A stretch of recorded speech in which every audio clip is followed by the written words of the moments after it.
Hello. आज हम देखने वाले हैं स्पॉन्डाइलोलाइसिस। ठीक है। प्रीवियस वीडियो में हमने लॉर्डोसिस, काइफोसिस एंड स्कोलियोसिस के बारे में डिटेल में देखा था और अब स्पॉन्डाइलोलाइसिस देखने वाले हैं। तो इसमें definition, causes, symptoms, diagnosis, physiotherapy exercise and कौन सा ऑर्थोसिस यूज़ होता है, प्रेस यूज़ होता है, वो देखेंगे। तो फर्स्ट इसकी डेफिनेशन देखते हैं। Spondylolysis also known as a pars fracture. ठीक है, पर्स फ्रैक्चर की तरह भी इसको जाना जाता है। Is a stretch fracture in the spine vertebra, most commonly in the lower back. ठीक है, तो स्पॉन्डाइलोलाइसिस क्या होता है? पर्स फ्रैक्चर है। ठीक है, इस तरह से जो वर्टेब्रा होती है, इसमें इस तरह से जो ट्रांसवर्स प्रोसेस के यहाँ पे पर्स निकले होते हैं। ठीक है, तो इसे पर्स प्रोसेस कहा जाता है। मैं आपको फिगर में बताऊंगी आगे। तो स्पॉन्डाइलोलाइसिस को पर्स फ्रैक्चर भी कहते हैं क्योंकि उसी का फ्रैक्चर होता है। पर्स जो स्ट्रक्चर है उसका फ्रैक्चर होता है। एंड स्ट्रेच फ्रैक्चर है, जैसे कि कुछ हैवी वेट लिया तो स्ट्रेस आया स्पाइन पे, वर्टेब्रा पे, तो क्या होगा, वहाँ का फ्रैक्चर हो जाएगा पर्स का। तो उसे ही स्पॉन्डाइलोलाइसिस कहते हैं। और ये मोस्ट कॉमनली लोअर बैक में होता है। L4 L5 लेवल पे सबसे कॉमनली देखा जाता है। Spondylolysis stretch fracture in the pars interarticularis. तो इस तरह से इसकी डेफिनेशन है। देखो इस फिगर में ये जो दिख रहा है आपको यहाँ पे, ये क्या है? पर्स है। ठीक है, तो इसे ही पर्स इंटरआर्टिकुलरिस कहा जाता है, जिसका स्ट्रेच फ्रैक्चर होता है। ठीक है, यहाँ पे जो फ्रैक्चर हुआ ये पर्स बताया गया है एरो से फर्स्ट फिगर में, और यहाँ पे बताया गया है सेकंड में उसका फ्रैक्चर है सेकंड फिगर में। और ये थर्ड फिगर में बताया है कि वो आगे की ओर एक वर्टिब्रा खिसक जाती है, तो इसे क्या कहते हैं? आगे की ओर वर्टिब्रा की स्लिप हो जाएगी, तो इसे स्पॉन्डाइलोलिस्थेसिस कहते हैं, जो हम नेक्स्ट टॉपिक में देखेंगे। तो ये इतना याद रखना है कि स्ट्रेच फ्रैक्चर होता है पर्स इंटरआर्टिकुलरिस का, तो उसे स्पॉन्डाइलोलाइसिस कहते हैं। इसमें फॉरवर्ड स्लिप नहीं होती है वर्टिब्रा, वहीं पे होता है, सिर्फ फ्रैक्चर हो जाता है। देन क्या कॉजेस है इसके, वो देखते हैं। रिपीटेटिव स्ट्रेस एंड ट्रॉमा, वहाँ पे वर्टिब्रा पे रिपीटेटिव स्ट्रेस आ रहा है या कोई एक्सीडेंटली वजह से वहाँ पे कंप्रेस हो रहा है, तो ये फ्रैक्चर होने के चांसेस होता है। देखो, रिपीटेड बेंडिंग बैकवर्ड और ट्विस्टिंग मोशन। ठीक है, बैकवर्ड यानी एक्सटेंशन और ट्विस्टिंग मोशन जो है रोटेशन, वो ज़्यादातर कौन सी? Sports like gymnastic, football, soccer can put excessive strain on the pars interarticularis leading to a stress fracture। तो ये सब स्पोर्ट्स कैसे है? फुटबॉल हो गया, जिम में जो हैवी वेट उठाते हैं, लिफ्ट करते, ठीक है, तो ये सब मतलब ऐसे है जिसमें फ्रैक्चर होने के ज़्यादा चांसेस होते हैं। ठीक है, एक्सटेंशन एंड ट्विस्टिंग मोशन जो होता है उसकी वजह से पर्स इंटरआर्टिकुलरिस का फ्रैक्चर बहुत ज़्यादा हो जाता है। तो इस तरह से ये रीज़न है। Then similarly physical work involving repetitive movements can also contribute. अगर लाइफ के डेली एक्टिविटी में भी ऐसी एक्सटेंशन एंड बेंडिंग फोर्सेस, जो ट्विस्टिंग मूवमेंट है, अगर ऐसा हमारी डेली एक्टिविटी के में भी ऐसा अगर फोर्स आता है स्पाइन पे, तो चांसेस होते हैं ये फ्रैक्चर होने के। देन जेनेटिक भी होता है। सम इंडिविजुअल्स में हैव थिनर और weaker vertebra making them more susceptible to spondylolysis. ठीक है, कुछ जो होते हैं इंडिविजुअल्स उसमें थिन हो जाता है, ओके, वर्टिब्रा जो होती है वही वीक हो जाती है, तो उसमें ज़्यादा चांसेस होते हैं इस टाइप का फ्रैक्चर होने के। फिर growth Spurs during periods of rapid growth. ठीक है, ग्रोथ स्पर्स का मतलब है कि एक दिन में इतना है तो दूसरे दिन में इतना बड़ा हो जाएगा, ठीक है, बहुत रैपिडली ग्रोथ होता है। तो during periods of rapid growth bones can be more prone to stress fracture and growth spurs are often associated with spondylolysis in children and adolescent। ठीक है, ये चिल्ड्रन एडोलेसेंट में, क्योंकि उनके बोन क्या होते हैं, ग्रोइंग स्टेज में होते हैं, तो उसमें मोर चांसेस होता है स्ट्रेस फ्रैक्चर होने के।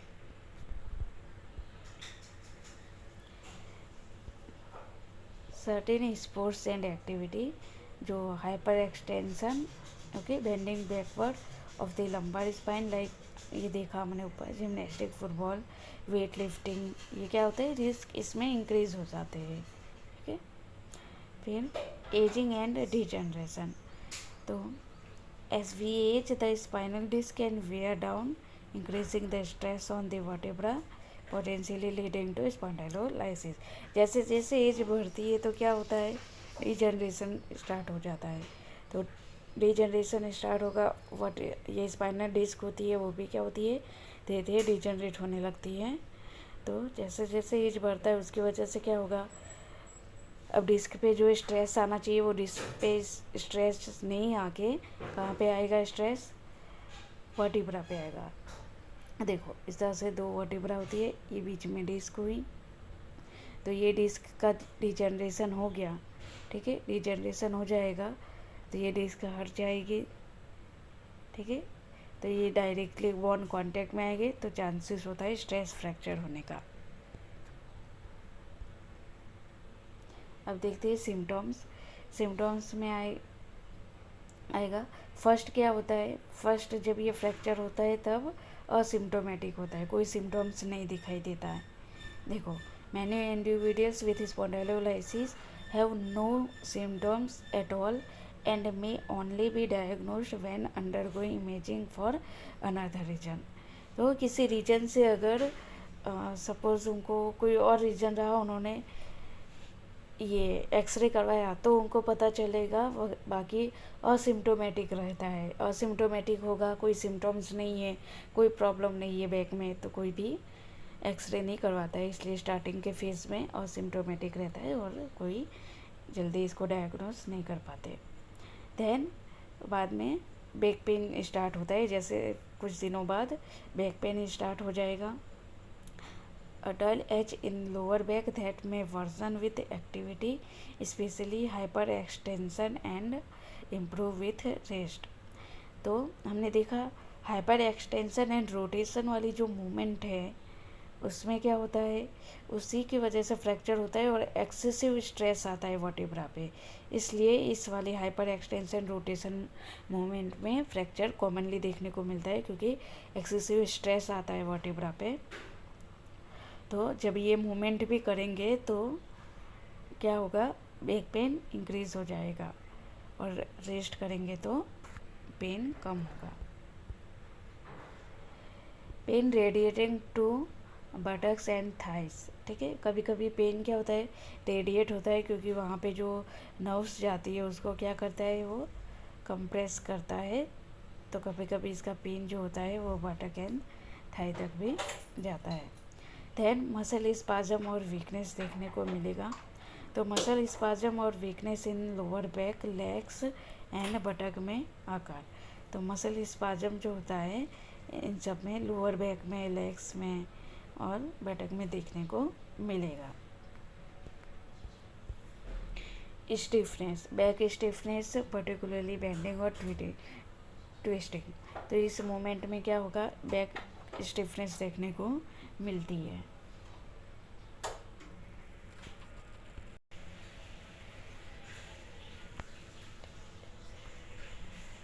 ठीक है, तो टिंगलिंग और नमनेस इस तरह से, टिंगलिंग और नमनेस हमने ऊपर भी देखा, वो नर्व अगर कंप्रेस होगी, ओके, तो लेग्स, बटक्स एंड फीट में टिंगलिंग एंड नमनेस देखने को मिलेगा। Then pain and needles feeling, a pain and needle sensation in the legs. तो पेन एंड नीडल जैसे सेंसेशन होंगे वो कहाँ पे आएंगे, लेग में आएगा, क्योंकि वहाँ पे क्या होता है, नर्व को कंप्रेस करता है तब इस तरह के सेंसेशन आपको देखने को मिलेगा। Versioning with activity, improving with rest.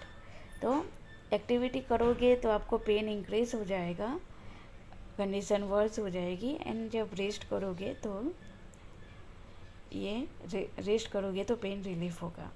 The pain usually gets worse with physical activity, particularly those involving hyperextension of spine, ठीक है, और रेस्ट के साथ ये इम्प्रूव होता है।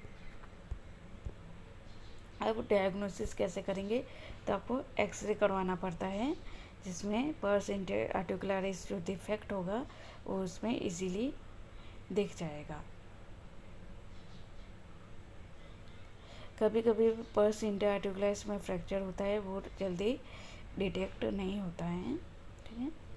तो सीटी स्कैन भी करवाते हैं, जिसमें बोन्स जो होता है वो डिटेल में उसकी इमेजेस मिलती हैं, ठीक है। तो इस तरह से सीटी स्कैन भी आप करवा सकते हो। उसके बाद देखेंगे स्पेशल टेस्ट।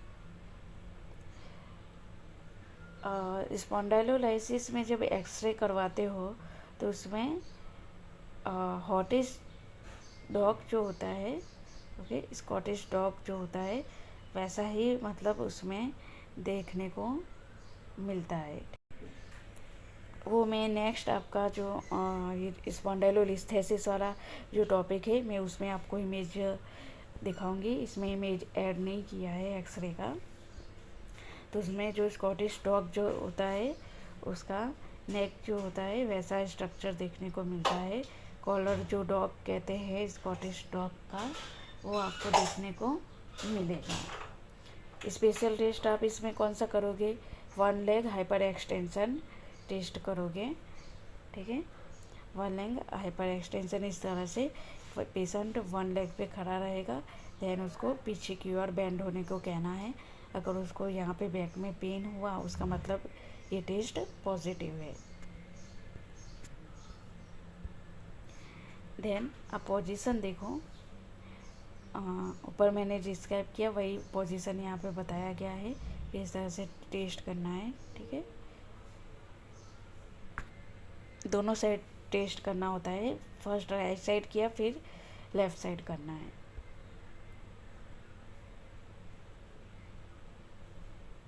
देखो पॉजिटिव टेस्ट कब इंडिकेट करेगा, जब पेन होगा और लिमिटेड मूवमेंट होगा, तब ये तब टेस्ट पॉजिटिव कहलाएगा, जो हमने ऊपर देखा। उसके बाद है सर्जिकल ट्रीटमेंट। तो सर्जिकल ट्रीटमेंट में surgery is generally reserved for cases where conservative treatment fail or neurological deficient are present. जब नॉर्मल कंजर्वेटिव ट्रीटमेंट, सारी ट्रीटमेंट हमने ट्राई कर लिया है, अगर उससे भी पेन रिलीफ नहीं होता है और न्यूरोलॉजिकल सिम्टम्स दिखते हैं, अगर टिंगलिंग नमनेस लेग तक दिखता है, तो आप क्या करोगे, सर्जरी के लिए जाओगे। सर्जिकल ऑप्शंस में include decompression of the spinal nerves, lumbar spine fusion to stop motion at painful vertebral segment. तो इसमें क्या होगा, आप देखोगे कि डिकम्प्रेशन जो होता है स्पाइनल नर्व में, उसको क्या कहते हैं, डिकम्प्रेशन कर दिया जाता है, ठीक है। जो स्पाइनल नर्व होती है उसको डिकम्प्रेस किया जाता है और लंबा स्पाइन को फ्यूज किया जाता है, जिससे क्या होगा, जो पेनफुल वर्टेब्रा सेगमेंट में मोशन होती है उसको, उस मूवमेंट को आप स्टॉप कर सकते हो। Pars repair to stabilize the fracture portion of the vertebra, उसको क्या कर दिया जाता है, पर्स जो फ्रैक्चर हुआ है उसको रिपेयर करके उसको स्टेबिलाइज किया जाता है, जिससे वो पर्स फ्रैक्चर है जो जल्दी हील हो जाए और वहाँ पे मूवमेंट नहीं हो तो जल्दी हील हो जाता है। तो इस तरह से सर्जरी की जाती है। सर्जरी में हमने देखा डिकम्प्रेशन नर्व का किया जाता है, फ्यूजन किया जाता है और पर्स इंटरआर्टिकुलरिस का जो फ्रैक्चर है उसको रिपेयर करके उसको भी स्टेबिलाइज कर दिया जाता है। तो इस तरह से आएगा। देन कंजर्वेटिव ट्रीटमेंट देख लो, इसमें फर्स्ट क्या करोगे, रेस्ट करना होता है, ज़्यादा एक्टिविटी नहीं करनी होती है। रेस्ट करोगे तो वो क्या होगा, पेन में रिलीफ मिलेगा और हीलिंग प्रोसेस स्टार्ट होगी। Avoiding activities that worsen symptoms, especially those involving hyperextension of the spine, is crucial. Hyper extension and rotation वाली एक्टिविटी है वो आपको अवॉइड करना है. मेडिकेशन ले सकते हो. मेडिसिन में आप ओवर द काउंटर और prescription and NSAIDs non inflammatory जो ड्रग होता है, okay, non steroid inflammatory drug है वो आप ले सकते हो, जिसमें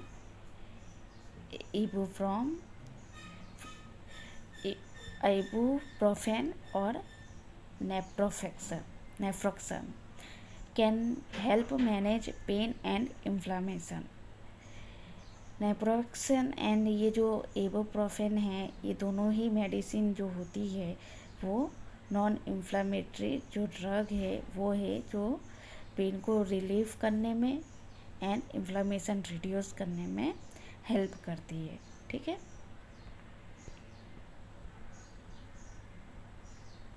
उसके बाद है लंबार ब्रेस. आप इस तरह से लंबार ब्रेस पहनोगे तो इससे क्या होगा, ये हेल्प करेगा लिमिट मूवमेंट करने में and allow recent pars fracture to heal. तो ये ब्रेस पहनने से जो हाइपर एक्सटेंशन रोटेशन वाली मूवमेंट है वो नहीं होगी और पर्स इंटरआर्टिकुलर जो फ्रैक्चर है उसको हील होने में टाइम मिल जाएगा. Particularly in athletes with sudden onset of pain. जो प्लेयर होते हैं उनमें इस तरह से ब्रेस यूज़ किया जाता है जिससे उनको पेन में रिलीफ मिले. अब देखते हैं physiotherapy management. Rest and activity modification. A period of rest often needed to allow the pars interarticularis to heal, followed by gradual return activity. ठीक है, ये ऊपर हमने देखा. फिर स्टेबिलाइजेशन एक्सरसाइजेस पे फोकस करना है.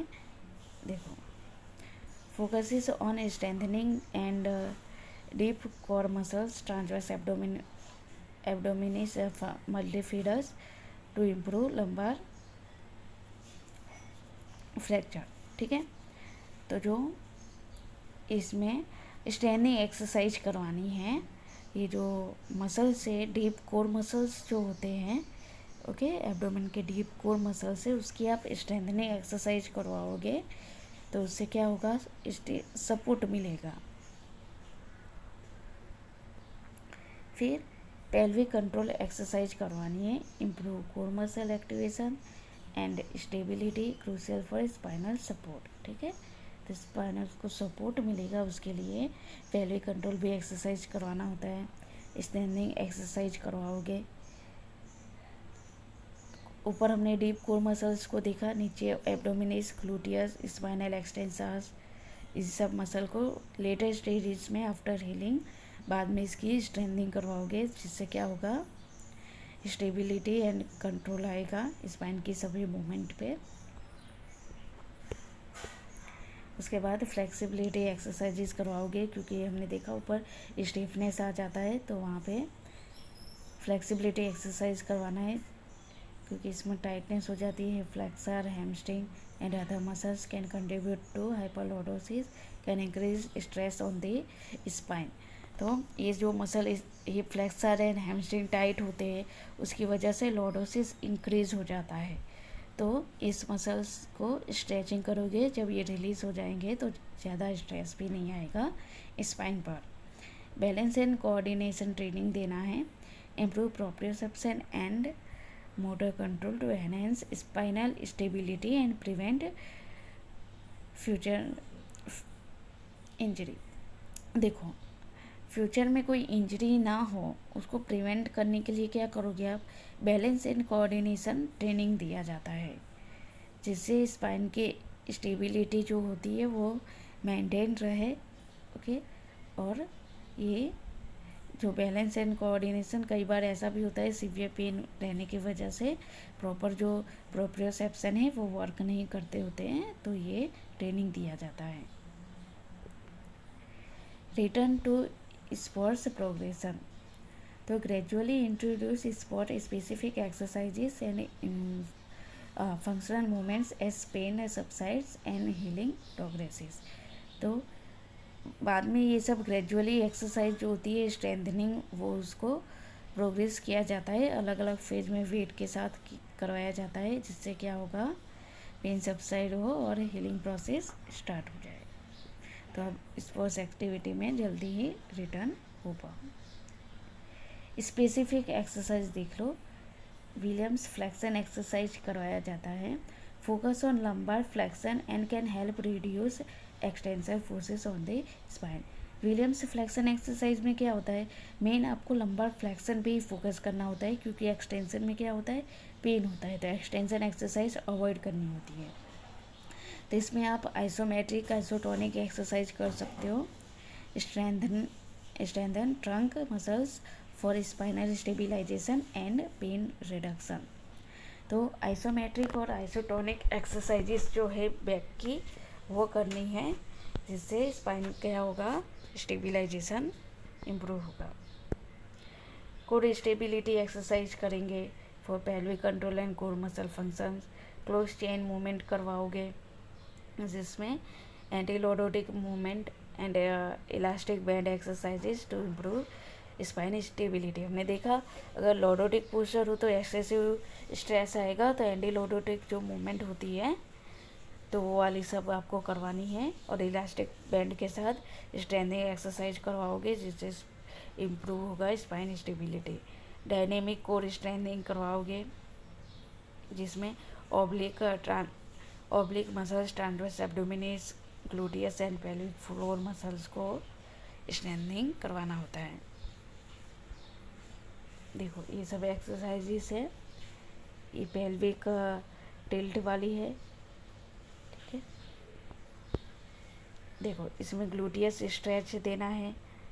देन सुपरमैन एक्सरसाइज जो करनी है, क्वाड्रिपोड आर्म लेग रेज वाला सुपरमैन एक्सरसाइजेस करनी है।